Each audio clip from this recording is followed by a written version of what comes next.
होतो याचा पत्ता नाही तर आरंभ म्हणजे काय, काय म्हणतात व आरंभ म्हणजे काय।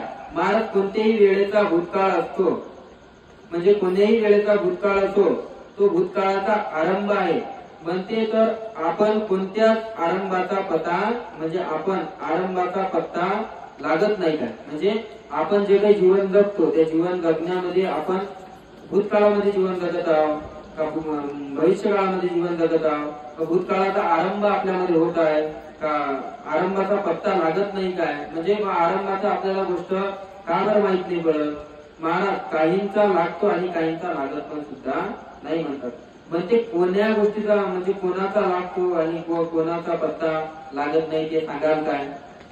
महाराज पूर्वी जेथे कधीही अविद्या नव्हती अशा आरंभाचा पत्ता लागत नाही, म्हणजे ज्या वेळेला अविद्येचं ज्ञान म्हणजे अविद्या कोणाच्या मनामध्ये नव्हती त्या वेळेला त्या गोष्टीचा अंतर लागत नाही।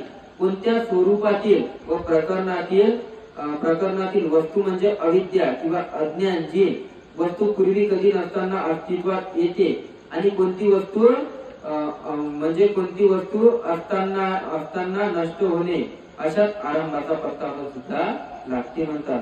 म्हणजे या ठिकाणी सांगितलेलं आहे किंवा अविद्येमध्ये लागते, म्हणून एखादी वस्तू स्वरूपामध्ये नसली आणि वस्तू एखादी अविद्येमध्ये आहे किंवा ती गोष्ट अविद्येमध्येच आहे आणि अविद्येमध्ये अज्ञानामध्ये आहे, ती वस्तू पूर्वी कधी नसताना अस्तित्वात येते, म्हणजे पूर्व आपण कधी त्या वस्तूला पाहिलं नाही आणि त्या अविद्येला आपण कधी पाहिलं नाही, ते जर वस्तू अस्तित्वात येते तर ती कोणती वस्तू म्हणावं लागेल, ती नष्ट होते।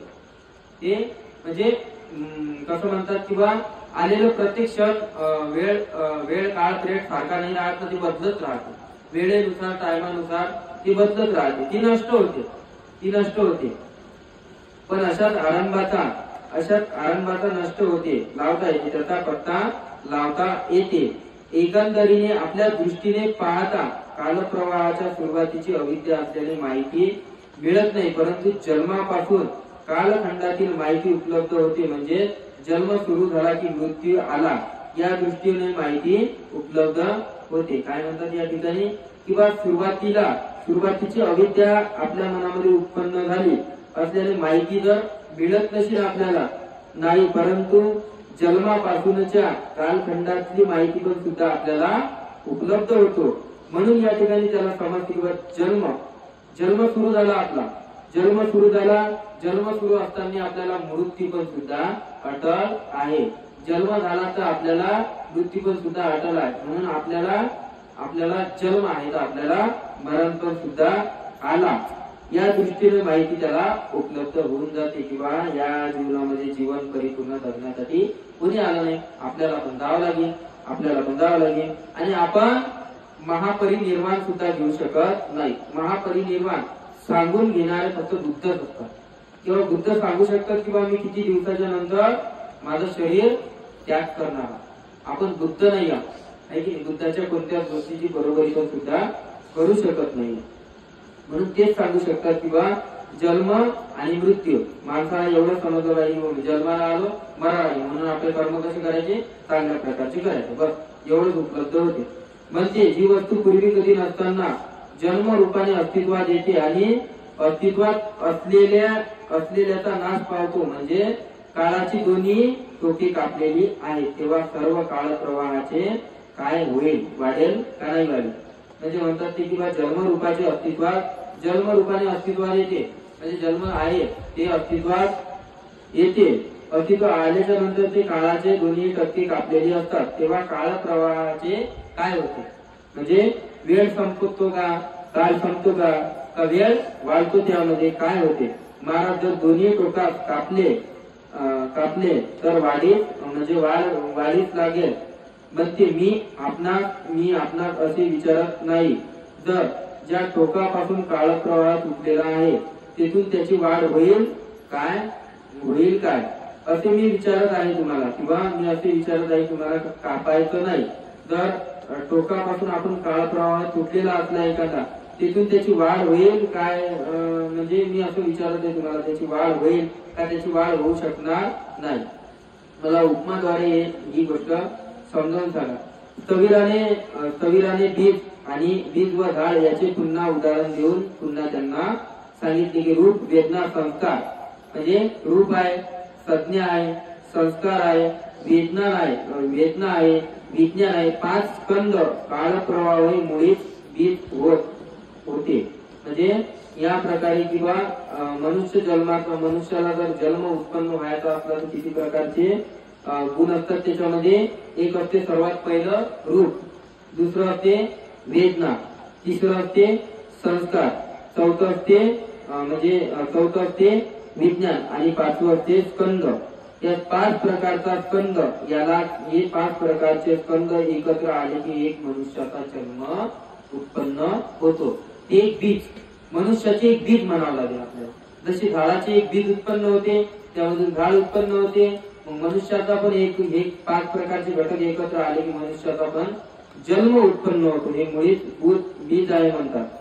म्हणून म्हणते आपण जे काही बरोबर समजावून मला सांगितले याच्याबद्दल मी साधुवाद देतो, धन्यवाद करतो. किंवा संस्काराची उत्पत्ती व सुटका, त्यापासून संस्काराची उत्पत्ती व त्यापासून सुटका कशी होती.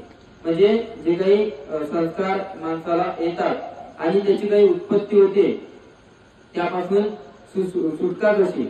राजा म्हणाला, म्हणते उत्पन्न होणारे असेही संस्कार आहेत की आहेत काय म्हणजे किंवा उत्पन्न होतात आणि नष्ट होतात असे पण प्रकारचे संस्कार आहेत काय.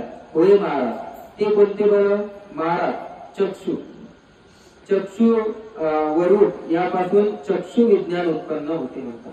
जे काही चक्षु असतात आपले ते चक्षुपासून चक्षु विज्ञान उत्पन्न होते. चक्षु विज्ञानापासून स्पर्श उत्पन्न होते म्हणतात होतो आणि स्पर्शामुळेच वेदना उत्पन्न होते म्हणतात. आणि वेदना जेथे आहेत तेथे तृष्णामुळेच आली पाहिजे आणि तृष्णापासून उपादान उत्पन्न होते म्हणतात. उपादानापासून भावापासून जन्म झाला तेथे म्हातारपण पण आहे म्हणतात. आहे ना. पहिले बालपण, तरुणपण आणि म्हातारपण 3 आहेत ना. यामध्ये पण किती आहेत. यामध्ये 3 आहेत. एकदम कवळालाच असते, कवळालाच असताना त्याचा कोणी लाळ करते. थोडा मोठा झाला तिकडे, आता लाळपळ काही येत नाही, आता मोठा झाला, आता काय कर शाळेत जाण्याचे होय कामाले असं आहे की नाही. आता मग त्यानंतर एकदम म्हातारा झाला की त्याचे आसुई पडतात, चिपळ येतात, बराचसा काही दिसू लागते. मग तिथं समजा म्हातारा झाला की एकाच जागेवर बाजीवर हे ते समजा आहेत ना 3 प्रकारचं. बालपण, तरुणपण आणि म्हातारपण. बालपणामध्ये कोणी लाळ करते आपला, तरुणपणामध्ये कोण नाही करत, म्हातारपणी तो कोणीच नाही करत. वय म्हणते वय न तिकडे म्हणजे काय नाही घोडच आहे म्हणते म्हातारी मुलीचं असं समजा. एक उदाहरण आहे, बोलायचं उदाहरण. घोडच आहे म्हणते असं तसं येते समजा. आहे ना. या ठिकाणी जन्म तेथे आहे म्हणतात. स्पर्शामुळे वेदनेमुळे उपादान होतो आणि या भावात याच्यापासून जन्म झाला की त्या ठिकाणी म्हातारपण आहे, मृत्यू आहे, शोक आहे, रडणे आहे म्हणतात, भुंकणे आहे, नैष्कर्य आहे, यातना होतात. याप्रमाणे केवळ दुःखच वाढीचं लागते. एखादा जर लय जवळचा असला किंवा म्हणजे खूप आपला त्याच्यावर हे असला, खूप म्हणजे काही आपलं त्याच्यावर प्रेम असलं, मुलगा असला, मुलगी असली, आई असले, बाबा असले कोणाचे, तर आपल्याला खूप शोक होते, आपण रडतो. म्हणजे रडल्यानंतर आपण भूक सुद्धा हरवतो आणि दुःख लय वाढ लागते आपल्या मनामध्ये. महाराज जेथे चक्षु व रूप नाही तेथे चक्षु विज्ञान नाही म्हणतात. चक्षु विज्ञान नसल्यामुळे चक्षु स्पर्श नाश पावतो. या वेदना, तृष्णा, उपादान, भाव, जन्म व न चुकल्याने म्हातारपणाचा मृत्यू, शोक, रडणे, ओरडणे, दुखणे, नैराश्य व यातना नाश पावतात. याचप्रमाणे समस्त दुःखाचा प्रवाहाचा शेवट होतो. काय म्हणतात. या ठिकाणी त्यांना समजलं, त्यांच्या लक्षामध्ये आलं किंवा जो माणूस जन्माला आला तो माणूस त्याचा मृत्यू अटळ आहे, त्याच्या प्रती आपल्याला दुःख नाही करायचं, त्याच्या प्रमाणे आपल्याला रडायचं नाही, शोक नाही करायचा. त्याला माहिती आहे ना किंवा त्याचा वेळ काळ संपला असेल म्हणून त्याला जावं लागलं. त्याच्या प्रती काय करावं आपण. पुण्य कसं करावं. त्याच्या प्रती आपण त्याच्या नावानं जेवण द्यावं किंवा त्याच्या नावानं कोणत्याही प्रकारे कोणत्याही अनाथ आश्रमामध्ये म्हणा ज्यांना आवश्यक आहे किंवा ज्यांना खरोखर आवश्यकता आहे जेवणाची म्हणा कोणत्याही गोष्टीची म्हणा तर त्याच्या नावानं ते जे केलेलं आपण ते त्याला परिपूर्ण पुण्य प्राप्त होऊन जाते. प्राप्त अशा प्रकारे होऊन जाते की भगवान बुद्धाने सांगितले त्रिकुट सूत्रामध्ये सांगितलेलं आहे की बाबा मेलेल्या माणसाला जर पुण्य अर्जित करायचं असेल तर कोणत्या प्रकारे करायचं असेल